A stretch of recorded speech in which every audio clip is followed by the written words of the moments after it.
This is the QTV Nightly News, and I am Loli M. Kamara. Thank you for joining us. Here are the headlines. As part of the Gambia's 60th independence anniversary celebrations, President Barrow inaugurated the 225 kV electricity transmission and distribution modernization project in Jabang on Thursday. The Turkey's ambassador to the Gambia, Eftuka Oba, paid a courtesy visit to QGroup chairman Mohamed Jah at the QCell headquarters on Carver Avenue on Thursday.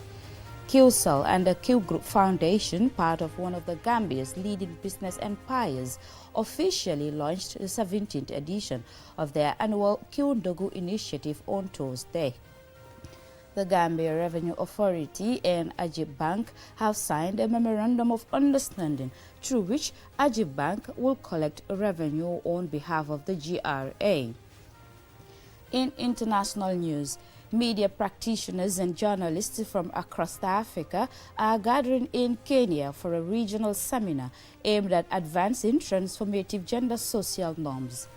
Those were the headlines. Now the news in detail.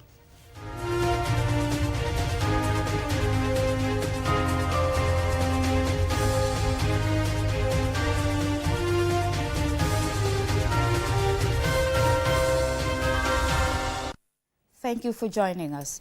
As part of the Gambia's 60th independence anniversary celebrations, President Adama Barrow inaugurated the 225 kV electricity transmission and distribution modernization project in Jabang on Thursday. The project is set to help tackle the frequent power outages within the Greater Banjul area. And Sumane Esonyasi reports. The inauguration of the Electricity Transmission and Distribution Modernization Project marks a significant milestone in the advancement of the country's national energy sector.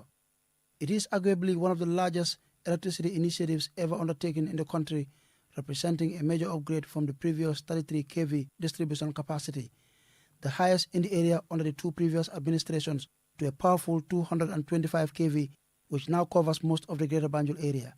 In his inauguration address, President Barrow highlighted the project's expected impact, particularly in ensuring a consistent and sustainable energy supply.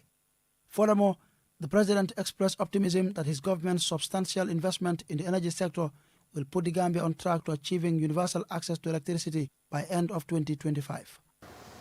Another very important benefit of this project is that it will interconnect the country's power supply system with the ONVG power transmission network, eventually with the larger West African power pool network. This will enable the Gambia to export or import power from any country within the West African power pool. The unveiling of this landmark energy project follows the recent launching of a 23-megawatt solar power plant in Jambur, another milestone in the 2021-2040 National Strategic Energy Roadmap. For the President, this exemplifies his government's progress in the sector. Usman Bojang, governor of the West Coast region, which hosts both the 23-megawatt solar power plant in Jambur and the landmark project in Jabang, also joined the President in emphasizing his administration's commitment to tackling the country's energy challenges. Immaculada Roca Cortes, the head of the EU delegation to the Gambia, along with representatives from the World Bank and European Investment Bank, Kiko Miwa and Roger Stewart, respectively, reaffirmed their organization's commitment to supporting the Gambia in achieving its development goals. They also highlighted the significant impact of the jointly funded 225 kg electricity project. Steady energy supply will also enable the private sector, the industries, to operate efficiently, attracting investment and creating jobs. The project will therefore help addressing power shortages. The country as a whole will benefit from new power transmission and distribution infrastructure. Without a stable energy infrastructure, economic and social progress remains always limited. The completion of the 18-kilometer, 225 kilowatt high voltage line allows power evacuation from the Brukima power station and OMBJ substation into the Greater Banjul area, minimizing electricity transmission losses and frequent power cuts. This project, including the T&D component being inaugurated here today, will improve the the betterment of the people within the beneficiary communities, promote job creation, stimulate economic activity, and facilitate the provision of quality medical, education, and social services. While the project will enhance electricity supply and improve energy stability, it is also expected to make a significant contribution to the country's socio-economic development, thereby improving the lives and livelihoods of Gambians. Answana Nyasi for QTV News. The Turkey's ambassador to the Gambia, F. Turka Oba, paid a courtesy visit to QGroup chairman Mohamed Jah at the QCell headquarters on Carver Avenue on Thursday. Jennifer Sonko has the details. The courtesy call provided Turkish Ambassador F. Turka Oba with the chance to learn more about the various initiatives of the QGroup. It also allowed QGroup chairman Mohamed Jah to explore potential trade collaboration opportunities between the two countries. We spoke with Ambassador F. Turka Oba following his meeting with the QGroup chairman. Very impressive. What else can I say, right? I was very humbled today. Mr. Jah had the time to receive me, and we spoke about what we can do together. We spoke about international politics a little bit, about countries, about values, and I think it was very important. He shared a lot of figure of what he's doing good for this country, and we are ready to support all these initiatives, and we like the Gambia, and we want to be more present here. The Q Group of companies comprises 10 entities and has expanded its operations beyond the Gambia, with QCell operating in Sierra Leone and Redcoat in the UK. The group is also exploring additional expansion opportunities. Here is Q Group chairman Mohamed Jah. We exchanged a lot of ideas together. We have been talking about the Gambia-Turkish relationship, which is very important. I think if you can see a lot of Turkish projects and business people in the country, and we talked about how to nurture the relationship between the two countries and look at how we can increase the business volumes, both import and export. We have a good relationship with Turkey, and I believe that we should all work together to nurture the relationship and improve it. The Gambia and Turkey share a long-standing bilateral relationship across various sectors, particularly in capacity-building collaborations, including in security sector reform. Reporting for QTV News, I am Jennifer Sonko. We'll still stay with the Q Group as on Thursday, the foundation, part of the Gambia's leading business empires, officially launched the 17th edition of their annual Q Group Q initiative. This initiative aims to foster unity and generosity by providing Ramadan iftar to communities across the Gambia. Ma'am Nabuka attended the event, and this is her report. اللهم صل على سيدنا محمد الفاتح لما أغلق والخاتم لما سبق ناصر الحق بالحق. Amin ya Rabbi. That was the opening prayer by Alhaji Charno Maska, the Imam Ratib of Banjul. The event took place at the Q City complex in Bigelow, where members of the Supreme Islamic Council, religious and community leaders, and other dignitaries gathered to witness the launch of this annual act of benevolence. The Q initiative has become a significant tradition in the Gambia over the past 17 years, providing essential goods to families and communities in need during this important time of reflection and charity. This year, the initiative aims to build on its past successes with renewed energy, distributing hundreds of bags filled with staple items such as rice, sugar, and dates, key sustenance during Ramadan to 300 communities including persons with disabilities, the sick, the needy, prisons, mosques, and Quranic schools, among others. The initiative not only addresses food insecurity, but also fosters a spirit of togetherness and support within the community. This is Bai Shehja, the head of the Kundogu distribution team, sharing insights on how far the Kundogu initiative has come since its inception. The Kundogu initiative began with the simple act of visiting 15 mosques throughout the month of Ramadan. At each mosque, we offer water, 5 dates and a cup of sugar to everyone we met. Today, by the grace of Allah, we proudly stand here, grateful for the opportunity to provide bags of sugar, rice and dates to 300 communities. The Kundogu teams will be traveling to all regions of the country to ensure that the Ramadan goods reach the targeted communities. These areas were carefully selected following a thorough assessment by the team, allowing them to have a clear vision of which locations to prioritize for distribution. Mohamed Jah, the CEO of QGroup, attributes his efforts along with those of everyone under the QGroup to a strong policy that has been developed to consistently give back to the Gambian people. This year, as we mark our way to over 300 locations, we are more committed than ever to giving back to those in need, preparing them for the challenges that Ramadan may bring. It is time for charity, for solidarity, and for sharing, for blessings we've received during the year. This is what Gambians are known for. Our hope is that this initiative serves as a beacon of hope and compassion for the beneficiaries and fosters a deeper sense of unity among all of us. Mohamed Jah commended the Supreme Islamic Council for their vital role in advancing Islam in the country and emphasized the importance of their consistent support for the Kiundogu initiative.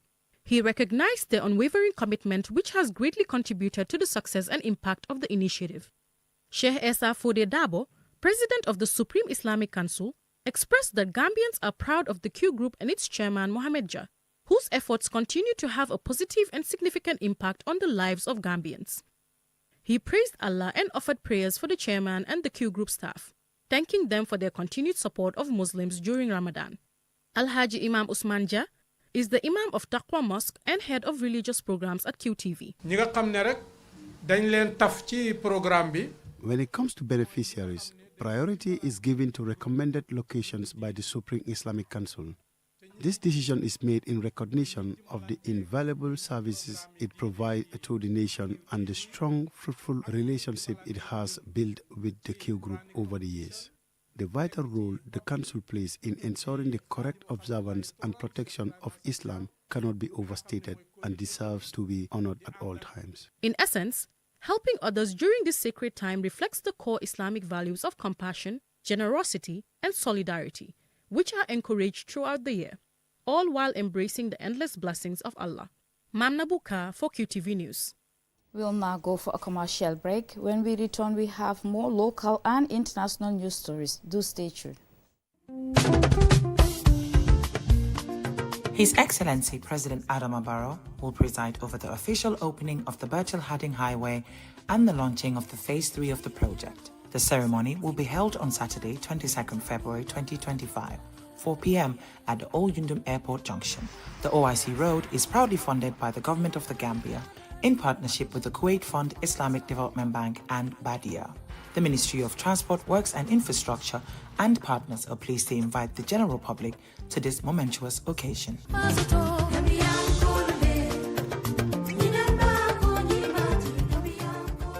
Supersonics Islamic Insurance ñooy jël benn digital insurance provider ci Gambia bu ànd ak Sharia ñoo leen isil wécceeku technology yu xarañ ànd ak dal ba seen bunti kër yi amal nañ leen bépp façon ngi insurance service boo soxla pour ngeen mun a am xel bu dal ak kaaraange saa yoo leen ko soxlee su fekkee yaa ngi kër si yoon wala si business ak Supersonic Islamic Insurance Limited ñëwal nga bokk ci suñ bànneexi liggéey nga xam fu ñu feetoo oo ñu si +220 5132 319 5132 318 wala 5132 315 wala nga email ñu info@supersonicsinsurance.com wala book nga seetu ñu suñ website bi www.supersonicsinsurance.com wala nga seet si ñu Beka Plaza 56 Liberation Avenue Banjul.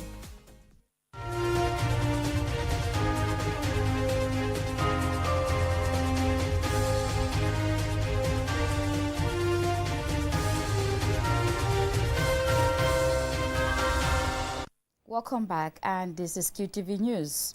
As part of efforts to ensure transparency in revenue collection in the Gambia and to provide wider payment options for taxpayers, the Gambia Revenue Authority and Ajibank have signed a memorandum of understanding through which Ajibank will collect revenue on behalf of the GRA.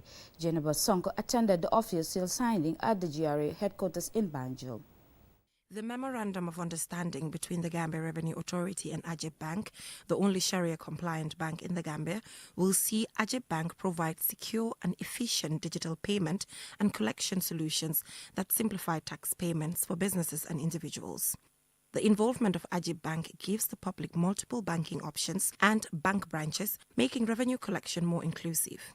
Aissatou Jawara, the Managing Director, and Malik Mboob, the Head of Public Sector at Ajib Bank Limited, took turns to explain why Ajib Bank will stand out in the provision of banking services to taxpayers in the Gambia. Exciting milestone in enhancing tax collection process and then also for the supporting economic growth. We have a robust IT platform that will streamline the tax collection process, meaning there will be accessibility, transparency. Over the years, we have grown in terms of branch network, in terms of capacity. So we are here today after meeting all requirements to be part of those banks that are going to collect the tax for GRA. And we are ready. I know banks have been doing it over the years, but we are coming with innovative ways to outnumber whatever they are doing. So we are from Katong to Koina, Banjul to Basse, you have Ajib. So surely we are going to enhance your revenue collection needs. Data from the 2020-2021 household survey showed that more than half of Gambians, 53.4% or 1.1 million, are poor.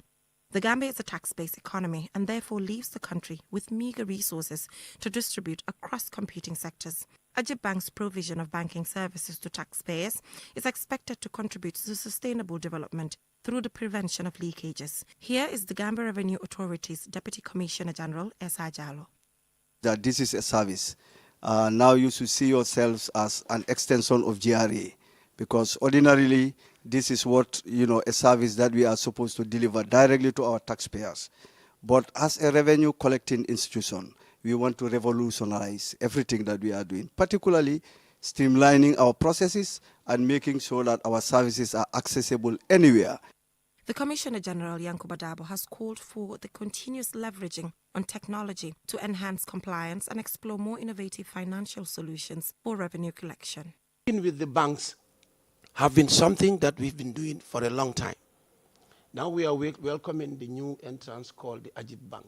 We are happy to partner with you, knowing that you are efficient bank and you will add value to our work. So we are very happy and proud to do this signing ceremony today with your bank. And we hope that you, like it has been mentioned by another speaker, that you are not only going to limit yourself in Banjul, but you will follow us in provincial sessions where we are, and you will help us to do this collection, revenue collection efficiently. In 2022, the Gambia Revenue Authority launched the Asikuda Wall system, which allows for 24/7 online access to declaration processing, speeding up the assessment of customs declarations, and significantly reduces transaction time for payment and release of cargo. Ajib Bank has a one-stop mobile app for all banking needs, 24 hours ATM service, and branches across the country. You can officially start paying your taxes now at any Ajib Bank branch. Reporting for QTV News, I am Jenna Pasonko. As we celebrate 60 years of independence, we explore one of the nation's most precious treasures, its biodiversity, from the dense mangroves of the River Gambia to the open savannas teeming with the life. The Gambia is home to a remarkable array of flora and fauna. Mamjara Kamara tells us more. This is the oldest turtle of the Abuka Nature Reserve, but it still stands strong with its gigantic house, and it is neighbors with the monkeys. Surprisingly, snakes too form a good part of wildlife in the Gambia, with the python, the black mamba, and green snakes. Like many nations, the Gambia faces challenges in protecting its natural heritage. Several species, including the critically endangered West African manatee and the African wild dog, are at risk due to habitat loss, poaching, and human-wildlife conflict. Here is Mamadou Inkeba and Muhammad Haidara on some of the challenges and what is being done to mitigate it. Well, bushfire have really, affected our, green cover, our forests, our wetlands, in the sense that, it destroyed the green belt of the forest, and also it also add up to climate change because when it burns, it produces what we call carbon, which also worsens the situation of climate change. And not only that, also because Gambia is a highly dependent country that depends on agriculture. So when there is immense bushfire, it also, affect the, the soil quality, which might also not be helpful to farmers as well. The Gambia Environment Alliance is trying to get all stakeholders on board, and as such, we are working hands in glove with the government of the Gambia through the Ministry of Environment, and we're also working with the Department of Parks and Wildlife and local authorities, because bushfires is a thing that it's really very difficult to manage. I mean, because a lot of activities are going on in the bush. We have illegal loggers, we have smokers, we have people that are burning charcoal, and we even have herdsmen. They all use the bush. So once in a while, there will be fires. But the best thing we could do is to create fire belts. Once we are able to create fire belts, even though we cannot stop bushfires entirely, but we will be able to manage it. The flora of the Gambia is just as remarkable as its fauna. Towering baobab trees, sometimes called the tree of life, provide food, shelter, and medicine for people and animals alike. The country's coastal area are home to palm trees and grasses, while inland you will find acacia woodlands and savanna shrubs. Agriculture is a vital part of the Gambia's economy, and many of the country's plants serve dual purposes, both as a source of income and as key components of the ecosystem. The coconut tree, for example, generates income for those who sell its fruits, but its extensive root system helps stabilize sandy soils, prevent erosion, and protect the coastline from the erosive forces of waves and heavy storms. At the Abuko Nature Reserve, there is also the Saba senegalensis, known as Kaba, and the Datum senegalensis, locally called Dita. Despite the huge varieties of trees, the Gambia also has other grass species and herbs which have several medical benefits.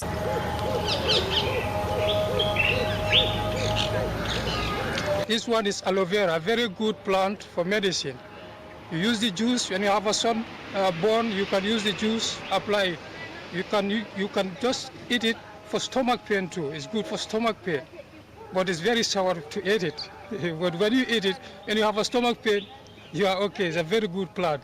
As the Gambia celebrates 60 years of independence, there is much to be proud of, and also much to protect.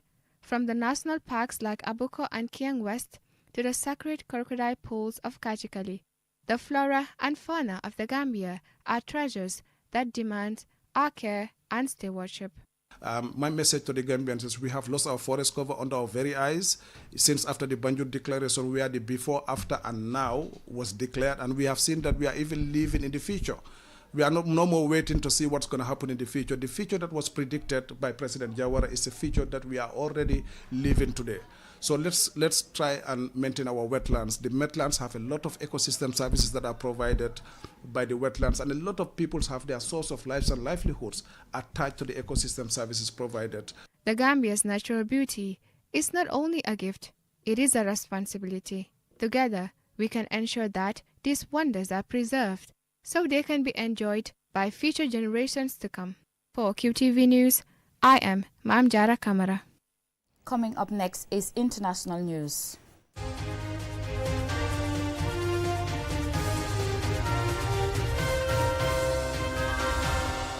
Media practitioners and journalists from across Africa are gathering in Nairobi, Kenya for a regional seminar aimed at advancing transformative gender social norms.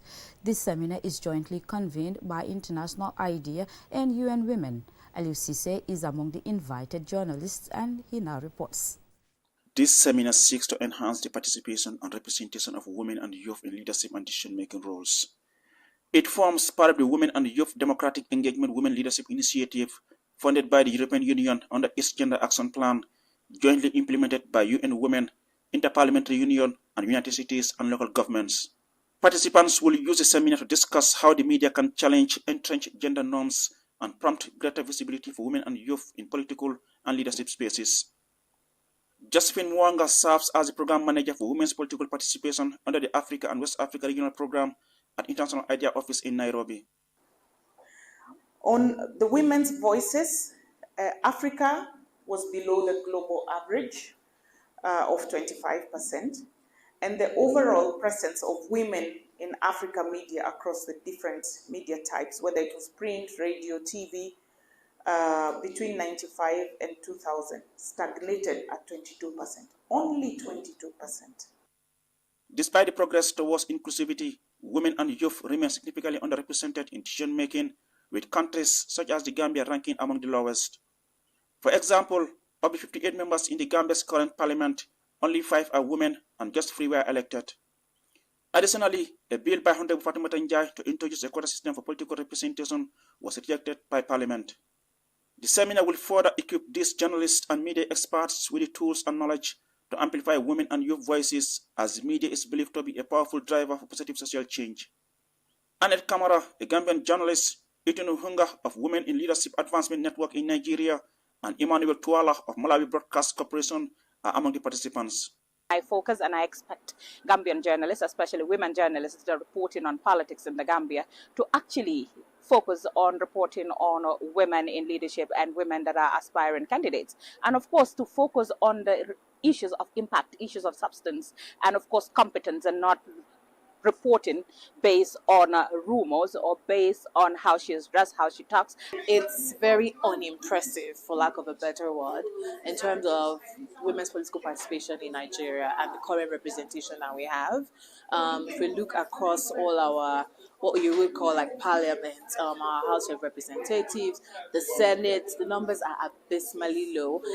So this, I believe, will help us men that have been invited to this particular workshop also to start developing a mindset change in terms of how we report issues to do with the women and empowerment of women, more especially to encourage them or to pave the way for them to stand, or to encourage them to stand in the leadership positions. Through discussions and experience sharing, participants will develop strategies that media practitioners can use to promote more inclusive coverage of women and youth leaders, both at national and local levels. Organizers of this seminar believe when political parties and media recognize the critical role women play in shaping policies that impact their lives, they become advocates for change, like Kenya, where women currently hold 20% of seats in the House of People. Reporting for QTV News from Nairobi, Kenya, I am Aliu Sise. That brings us to the end of this news bulletin. Join us again at 10 p.m. for another bulletin. Thanks for watching.